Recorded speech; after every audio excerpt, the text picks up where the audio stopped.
Hello friends, नमस्कार। स्वागत है आप सभी का एक बार फिर से आपके अपने यूट्यूब चैनल स्टडी सर जी में। दोस्तों, आज मैं इस वीडियो में बात करने वाला हूं बहुत इंपॉर्टेंट न्यूज़ लेकर के। जी गाइज, बहुत इंपॉर्टेंट न्यूज़ लेकर के।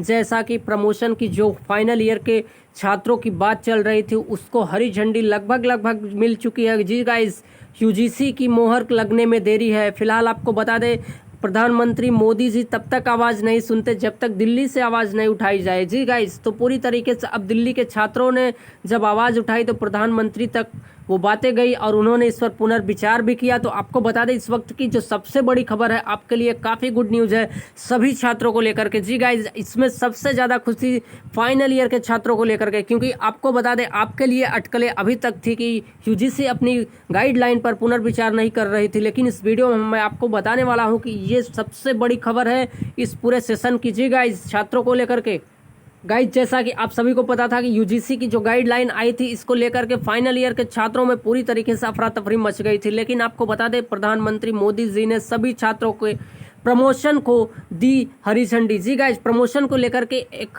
गाइडलाइन जो फाइनल ईयर के छात्रों को लेकर के अटकलें जारी थी, फिलहाल अब पुनर्विचार की बातें कहीं न कहीं, जो पुनर्विचार शब्द था, रिवाइज गाइडलाइन, उस पर जो है चर्चा होने लगी है। अब प्रधानमंत्री मोदी जी ने सीधे सीधे ये बात कही है कि यूजीसी अब फाइनल ईयर के छात्रों को लेकर के एक बार फिर से पुनर्विचार करें। फिलहाल आपको बता दें, आपके लिए सबसे बड़ी खबर यह है कि पुनर्विचार में केवल अब एक ही पुनर्विचार किया जाएगा, जो कि प्रमोशन की बात है, वही उसी पर पुनर्विचार किया जाएगा। क्योंकि पुनर्विचार एक बार किया गया था तो एग्जाम को लेकर के जो है फैसला दिया गया था, लेकिन अब कोई एग्जाम को लेकर के फैसला नहीं दिया जाएगा। फिलहाल आपको बता दें कि वीडियो में आपको डिटेल में ले चलने से पहले एक ही आग्रह, एक ही निवेदन है, एक ही विनती है कि अगर आप मेरे चैनल पर फर्स्ट टाइम जुड़ रहे हैं तो प्लीज़ मेरे चैनल को सब्सक्राइब कर लीजिए और इस वीडियो को आप ज़्यादा से ज़्यादा शेयर करिए, क्योंकि ये वीडियो पूरी तरीके से आपको लेकर के एक गुड न्यूज़ देने जा रहा है। जी गाइस, आपको बता दें, ऑनलाइन मोदी जी को याचिका दायर की गई और इसमें इन्होंने यूजीसी को हिदायत दे दी कि पुनर्विचार किया जाए।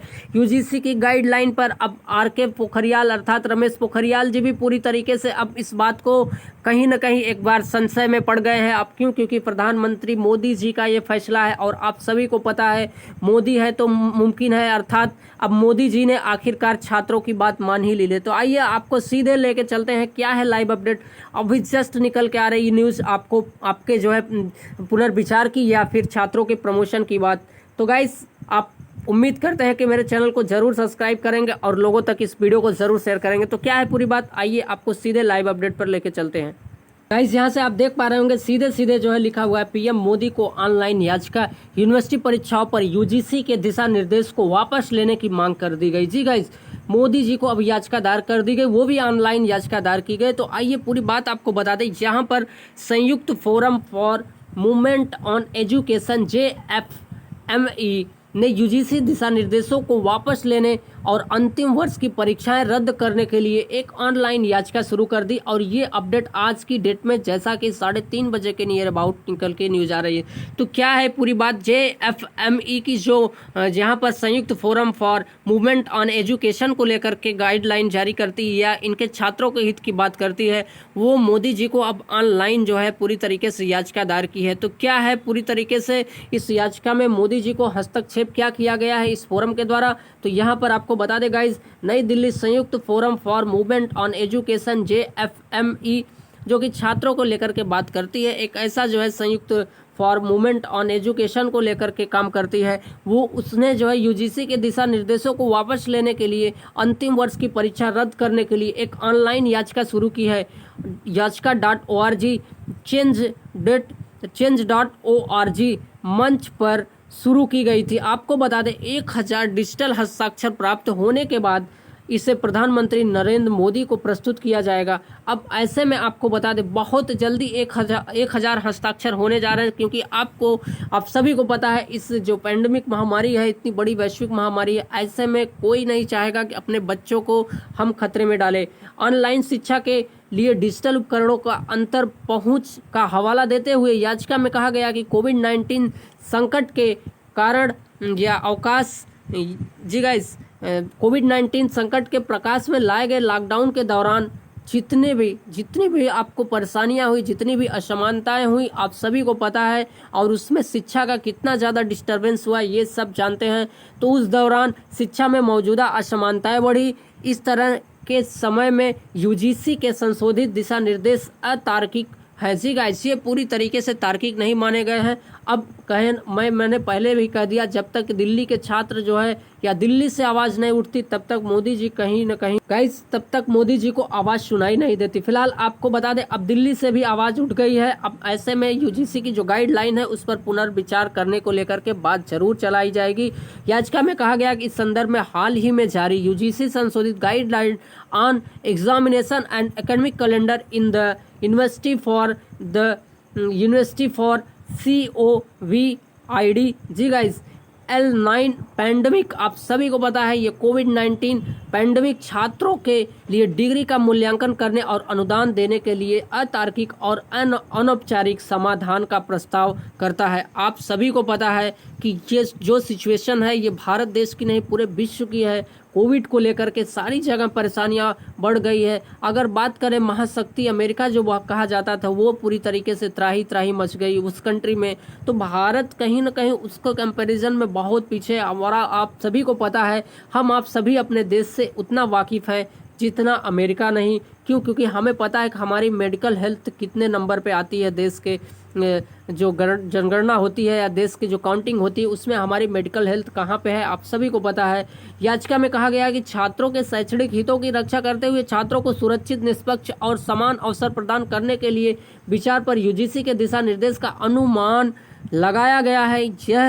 यह भी माना जाता है कि ऑनलाइन परीक्षाएं नियमित परीक्षा के लिए एक व्यवहार्य विकल्प है। हालांकि याचिका में कहा गया है कि ये दोनों परिसर बीमार हैं, और आप सभी को पता है ऑफलाइन तो पूरी तरीके से बीमार है, ऑनलाइन तो उससे ज़्यादा बीमार है। कहते हैं कि सवा शेर और एक शेर तो दूसरा सवा शेर। यहाँ वही जो है कहावत पूरी तरीके से एकदम स्पष्ट दिखाई देती है। ऑनलाइन तो शेर थी, उसके बाद ऑफलाइन शेर थी, और ऑनलाइन सवा शेर निकल रही है भारत देश में। और यहाँ पर 100 और सवा शेर में भी अंतर नहीं है। तो ये दोनों परिसर पूरी तरीके से बीमार है गाइस, और ऐसे में छात्रों को बिल्कुल नहीं एग्जाम कराया जा सकता। याचिका में कहा गया कि कोविड-19 द्वारा उत्पन्न कठिनाइयों के अलावा देश के कई हिस्सों में हाल की बाढ़ और बिजली आदि की समस्याएं निष्पक्ष ऑनलाइन परीक्षा आयोजित करने के लिए कुछ कठिनाइयों में से एक है। और आप सभी को पता है, ऐसे में बिहार में अभी बाढ़ आ रही, उड़ीसा में भी चांसेस है। और इस तरीके से जो कंडीशन चल रही है, राष्ट्रीय ये प्राकृतिक आपदाएं अब आने लगी हैं। अभी तक तो सबसे बड़ी आपदा थी कोविड को लेकर के, जो कि हर इंसान इससे प्रभावित था। सबके दिमाग में एक डर सा बन गया है कोविड को लेकर के, कब मेरी मौत आ जाए या कब मेरे मौत को ऑफर आ जाए, इसको कोई नहीं जानता। जब से कोविड आ गया है लोग डर डर के जी रहे हैं, समाज में निकलते हैं तो डर डर के। अब ऐसे में देखना है कि क्या छात्रों का एग्जाम पूरी तरीके से करवाया जा पाएगा। फिलहाल आपको बता दें, याचिका में यह भी कहा गया कि यूजीसी के दिशा निर्देश के विभिन्न राज्य सरकारों और विश्वविद्यालयों द्वारा व्यक्त की गई चिंताओं को स्वीकार किया गया है। एक आकार फिट सभी दृष्टिकोण, भौगोलिक, सामाजिक, आर्थिक स्थिति सहित विभिन्न विश्वविद्यालयों की परिस्थितियों के विभिन्नता के अनुकूल नहीं है। ऐसे में चाहे वे एकात्मक विश्वविद्यालय हो या संबद्ध संस्थान हो, स्नातक और स्नातकोत्तर पाठ्यक्रमों के सापेक्ष महत्व, उनके अनुशासनात्मक मिश्रण, दिशा और परीक्षा के उनके माध्यम आदि। तो कहने का मतलब जो भी यहाँ पे बातें कही गई, अनुशासनात्मक की बात कही गई, मिश्रण अर्थात दोनों शिक्षा और परीक्षा को लेकर के, तो ऐसे में ये सिचुएशन उस समय अनुकूल नहीं है छात्रों को लेकर के। जो सिचुएशन चल रही फिलहाल, दिशा निर्देश इस तथ्य को भी अनदेखा करते हैं कि शिक्षा समवर्ती सूची में है। और आप सभी को पता है समवर्ती सूची ऐसी है जिसमें राज्य और केंद्र का समन्वय होना जरूरी है, और यहाँ केंद्र अपनी अगुवाई कर रहा है, न कि वहाँ पे राज्यों की सुन रहा है।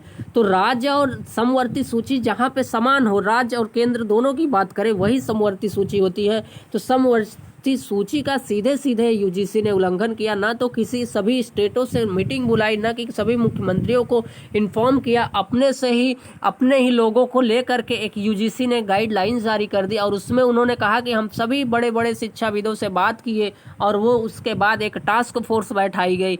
अब वो कौन सी टास्क फोर्स थी? सारे स्टेट के मुख्यमंत्री अपोजिट हैं और ऐसे में ये कौन सी टास्क फोर्स थी? इनके टास्क फोर्स में क्या कौन कौन से लोग शामिल थे, अब ये रमेश पोखरियाल ही जी बता सकते हैं।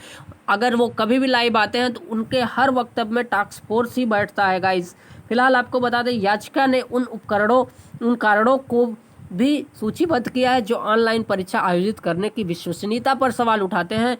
यह कहता है कि परीक्षाओं को ऑनलाइन या मिश्रित पद्धति प्रक्रिया की निष्पक्षता, विश्वसनीयता और अखंडता सुनिश्चित करने में नियमित परीक्षा के मानकों में मेल नहीं खा सकती। और हम सभी पूरे देश के नागरिक जानते हैं कि हमारे देश की इंटरनेट व्यवस्था कैसी है और यहाँ पर कैसे एग्ज़ाम कराया जाएगा। फिलहाल आपको बता दें कि यहाँ पर 1 करोड़ ग्रुप डी के छात्रों ने एग्जाम दिया था। जी गाइज, 1 करोड़ छात्रों ने फॉर्म फिलअप किया था पिछले वर्ष ग्रुप डी को लेकर के। थोड़ी सी मैं चर्चा और कर देता हूँ। वहाँ पर छात्रों को पूरे 1 महीने एग्जाम देना पड़ा था। वो भी अगर उत्तर प्रदेश का छात्र है तो उसको झारखंड भेजा गया था, और झारखंड का छात्र है उसको कश्मीर भेजा गया था, कश्मीर का छात्र है उसको कन्याकुमारी भेजा गया था। ऐसे ऐसे दूरी दूरी छात्रों को भेज करके परेशानी में डाला गया था और 1 महीने तक कंटिन्यू 1-1.5 महीने तक एग्जाम चला था।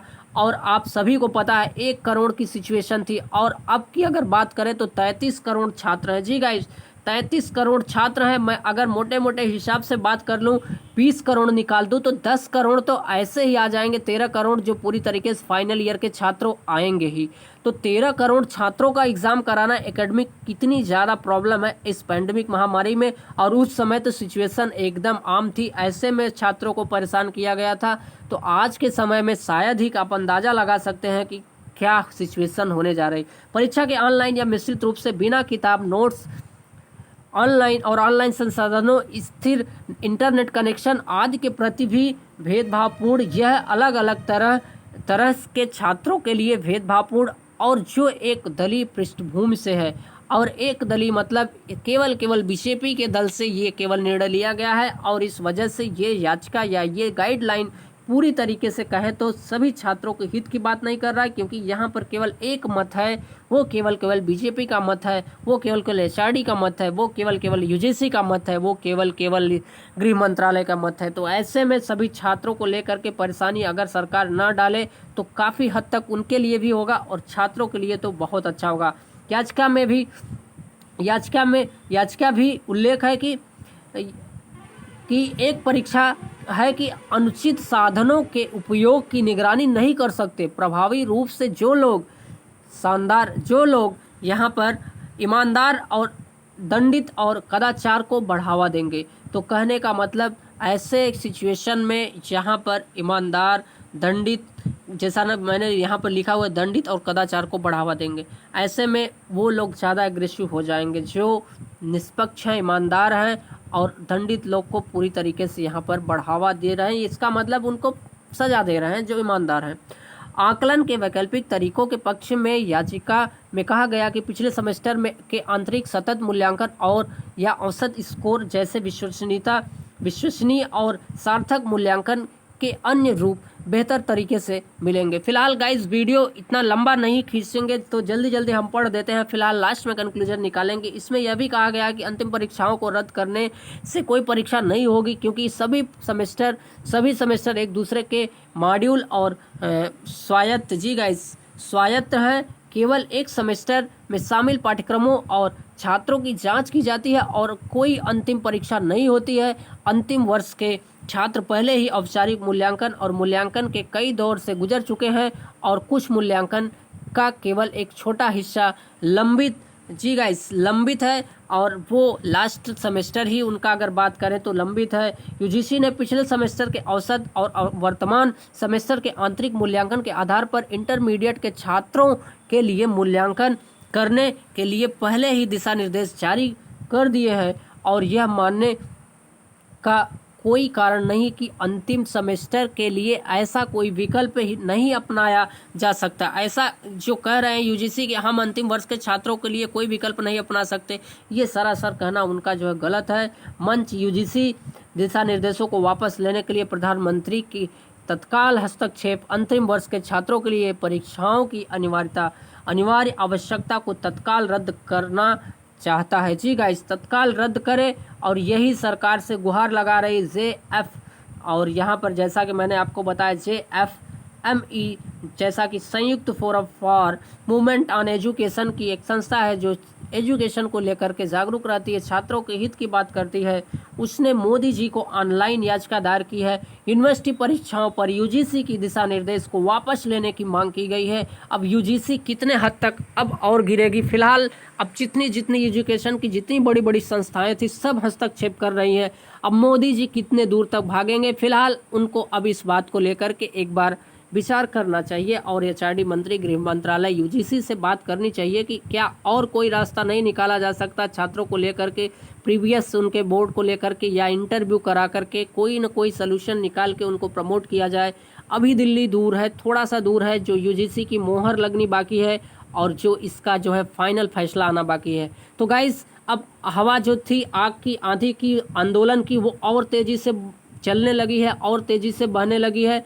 तो आप भी थोड़ा सा साथ दीजिए मेरे साथ, मेरे चैनल को सब्सक्राइब करिए, बेल आइकन को प्रेस करके ऑल पे क्लिक कर दीजिए, अपने कमेंट के जरिए थोड़ी सी आवाज़ को और उठाइए और अपने जो इरादे हैं उसको भी आप कमेंट के जरिए या फिर सोशल मीडिया पे अपनी आवाज़ उठाइए, जिससे कि आपका प्रमोशन हो सके, प्रमोशन के साथ साथ आपके जो है सुरक्षा की बात हो सके। तो गाइज, इस वीडियो में इतना ही। वीडियो काफ़ी लंबा हो गया, फिलहाल लास्ट तक बने रहने के लिए आप सभी का बहुत बहुत तहे दिल से शुक्रिया। चलते चलते एक बार फिर से आप सभी से विनम्र निवेदन है कि आप मेरे चैनल को ज़रूर सब्सक्राइब करेंगे। काफ़ी लोग वीडियो देख लेते हैं, फिलहाल चैनल सब्सक्राइब नहीं करते। हमें इस बात का कोई एतराज़ नहीं कि आप मेरे चैनल को सब्सक्राइब नहीं करते, आप कमेंट नहीं करते, वीडियो लाइक करते हैं, यही सबसे बड़ी बात है मेरे लिए। तो थैंक यू गाइज, आपका इतना समर्थन देने के लिए। मिलते हैं नए वीडियो में, नए नोटिस, नए टॉपिक साथ। सुझाव, गाइडलाइन, कोई आपको इंक्वायरी चाहिए तो आप जरूर कमेंट करिए, आपका स्वागत है। थैंक यू लास्ट तक वीडियो देखने के लिए। जय हिंद, वंदे मातरम।